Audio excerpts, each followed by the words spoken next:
Welcome back, my sweet friends. I am so excited to share this beautiful morning with you guys. I'm sure I'm not alone when I say that I have tried hundreds of morning routines, and no matter how much consistency and structure I try to put in place, chronic illness tends to get in the way. And so my mornings look a little bit different every morning. And this morning in particular, I woke up at 2 o'clock and really struggled to go back to sleep.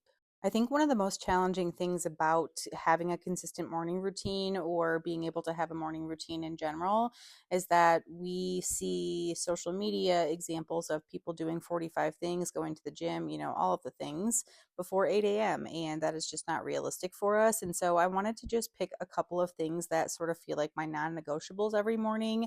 And those three things really are making sure that I get food in my body as quickly as possible so that I can take my medications. I always have a nice cup of coffee with that. And then number two is making sure that I spend a little bit of time outside. Getting that sunlight in your eyes first thing in the morning helps your circadian rhythm and makes it easier for you to go to sleep at night and stay asleep. I've been doing all the things and still wake up at 2 a.m. So I don't know what's going on there, but and then number three is some type of movement, whether that is literally just a couple of seated stretches while I'm enjoying my coffee, or that is my physical therapy stretches, or in this video, you'll get to see me push myself a little bit and I go for a walk. Now, of course, there are a million other things that I would like to get done in the morning. I would love to be able to meditate. I would love to listen to some central nervous system calming music. I would like to be able to get a full exercise routine in, take a shower, put my makeup on, and do my hair before diving into work, but that is not the reality. So, again, I'm just trying to find sort of three non negotiables that are things that I can do on days when I have a ton of energy and days when I have no energy. I really like this approach of just really sticking with my three non negotiables rather than trying to do a million different steps every single morning because it pushes me into this push sort of failure cycle where I think that I can do all of these things. I feel really good about doing all of those things. And then morning one comes and I wasn't able to complete any of them. And then I feel like a failure. And that kind of spikes my anxiety and my depression and just gets me into an unhealthy cycle of feeling like I'm never doing enough. I also really like having these three things as my only morning checklist because most of my energy comes in that later part of the morning. And if I get everything done before my afternoon rest cycle, I consider myself completely done and accomplished for the day. And that has been a huge mindset shift. And it really allows for me to actually rest when I need to versus just pushing through and not getting everything on my to do list done anyway.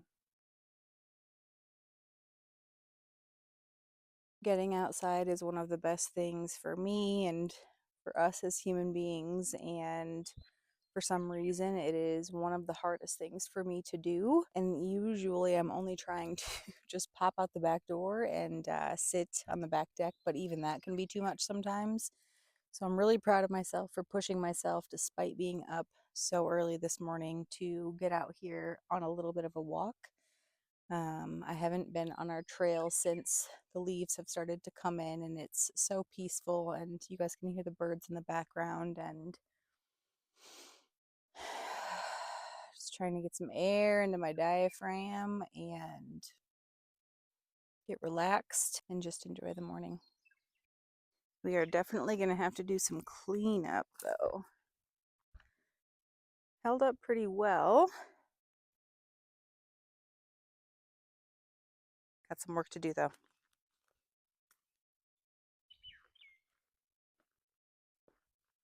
Tile, hardwood, area rugs. If you can walk on it, we've got it. Right now, get waterproof, kid-proof, pet-proof Quartet, starting at $199 a square foot at Carpet Exchange, your floor store. Also, I don't know if I told you guys, but we are redoing our kitchen. I think I shared with you guys that we've redone most of the inside of our house. We just have to paint all of the doors. But we have had these countertops sitting in our kitchen for a year, an entire year, and a couple of months. So I'll pop up a little photo of like the renderings that I created just using AI. But we're going to do it one piece at a time. So these are like click ready technology or something, where basically all of the pieces of the cabinets like click in together. Apparently it's like super easy to assemble and they're ready to paint. So we just bought a paint sprayer, which I could not be more excited about. So if you guys are interested in any of that footage, let me know. I can definitely record. It's going to be a piece by piece, like several month project, because it's just my husband and I doing it. But I'm super excited. I just spent about the last probably hour just laying horizontal. It's an interesting day today. So today is Friday, but this weekend we normally don't have any plans, and this weekend we actually we're going to be redoing the kitchen.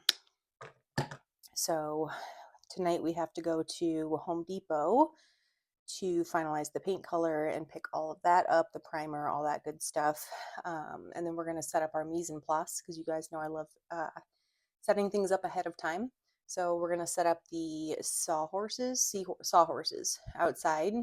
I'm going to be doing the painting, so that's sort of my job, is my personally selected job. We got a paint sprayer, which I'm really excited about. So my job's going to be pretty easy, just painting the cabinet fronts, doing a little bit of sanding. We've got like a power tool that can help us sand pretty quickly. So anyway, I have to conserve my energy in a bit of a different way today, not only for today, but for tomorrow. So I'm just going to go ahead and do my makeup, and then I'm going to eat lunch.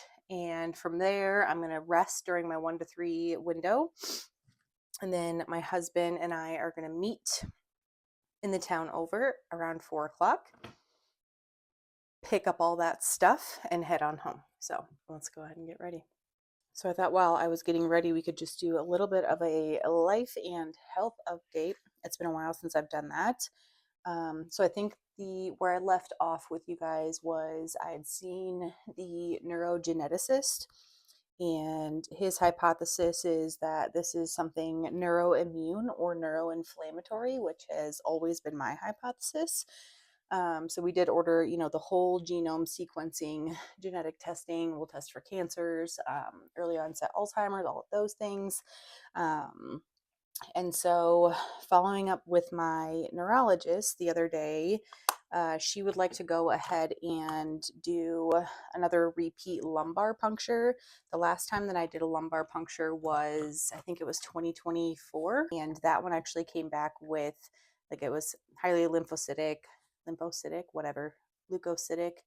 Anyway, 100% lymphocytes, which is an indication of inflammation in my central nervous system, and also some like mildly elevated myelin basic protein. And myelin basic protein is basically like demyelination of your nerve coverings, the nerve sheath that covers your nerves, that helps kind of send your signals where they need to go. And so that, paired with everything that we have found elsewhere at the neurogeneticist, we found my balance difficulties, my dysmetria, which is like, hopefully I'm saying this correctly, or hopefully I have these correct.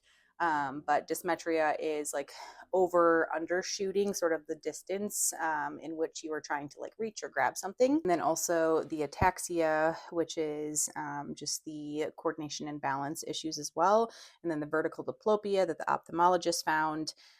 So we're kind of working with a lot of things that are sort of pointing toward it being the central nervous system involved. We've ruled out pretty much everything structural. I also had an updated MRI of my cervical spine, because I do have some like moderate spinal canal stenosis, which basically, like, your spinal cord is between a canal that protects it, and mine has narrowed to about 8 millimeters, and I think like the normal is like 13 to 15.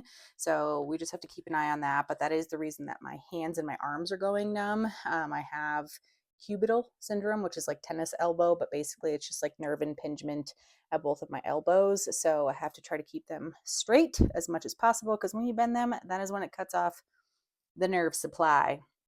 So anyway, I have to do that. I have to get another neurocognitive evaluation to see if my executive functioning and just my cognitive dysfunction in general has declined or has stayed the same. And last but not least, I have to do another 72-hour in-home EEG. So that's not going to be fun, but it is what it is. I'm happy that we are narrowing in, and hopefully sort of reaching the end of the path or end of the road of medical testing, because I just feel like that's all that I'm doing these days is hours upon hours of doctor's visits and medical testing per week. And then it's just that constant, okay, you anticipate the testing, and then you are anticipating the results, and then you are anticipating the follow up with your doctor, and then you're anticipating them ordering more things. So it just is a vicious cycle, and I'm definitely feeling burnt out by that. Again, grateful for where we are, grateful that I have a doctor who is wanting to dig that far in and make sure that we're not missing anything neuroimmune. So, all in all, happy about that. I mentioned that we are going to be renovating our kitchen over the next couple of weeks, which will be interesting. And then we also have a couple of visitors coming in the next couple of months for the first time. We haven't had visitors since I had that big regression in 2020, or that big relapse or flare, I don't know, whatever we want to call it, that happened in early 2024. We have not had guests since. I'm definitely going to do some videos on how I'm thinking about that. I'm already thinking about meal prep and things that I can do now and all the way leading up to it, so that I don't get to the couple of days before they come and I'm freaking out. Hello, babe. Do you want to come over and cuddle? Oh my gosh. What a sweet boy. What a sweet boy. I also got a new job I shared with you guys. This was week 4, and right now it's just 5 to 10 hours per week, while we're sort of like, it's a startup company. So while we're sort of just building policies and procedures and setting up, medical record, data collection systems and things like that. So all the fun things, all the creative things. I can work horizontal, which is great. So that's been working out pretty well so far, but it does feel like a lot sometimes on top of the doctor's appointments, but we're moving and grooving, and I feel so stimulated being back at work that the additional workload has not, or the additional like stress on my week has not been too much for me. So I'm feeling really happy about that, and I'm hoping that my health can continue to sustain everything that I have going on right now, because I do feel like it's a good balance. So we shall see. And I would say since starting colchicine, which is the very small dose, it's like 0.6 milligrams that I started, I think it was at the very beginning of March. And that was prescribed for a perceived inflammatory condition. And my response to that confirms that there is some type of inflammatory condition going on. But anyway, ever since I started taking that, not only did I, drop a ton of the inflammation and the water weight and all of those things like right out of the gate, but I have slowly and consistently and incrementally made improvements in just how I feel on a daily basis ever since. And I could not be more grateful for that. So I'm trying to like live in that zone where I'm optimistic, but I'm cautiously optimistic. I still do have really bad days. Woke up at 2 a.m. today, so that's not, a great start. But I would say sort of overall, I'm feeling a lot better, which is phenomenal. Summer is a coming, and the heat is worse than the cold for me. I think I feel confident in saying.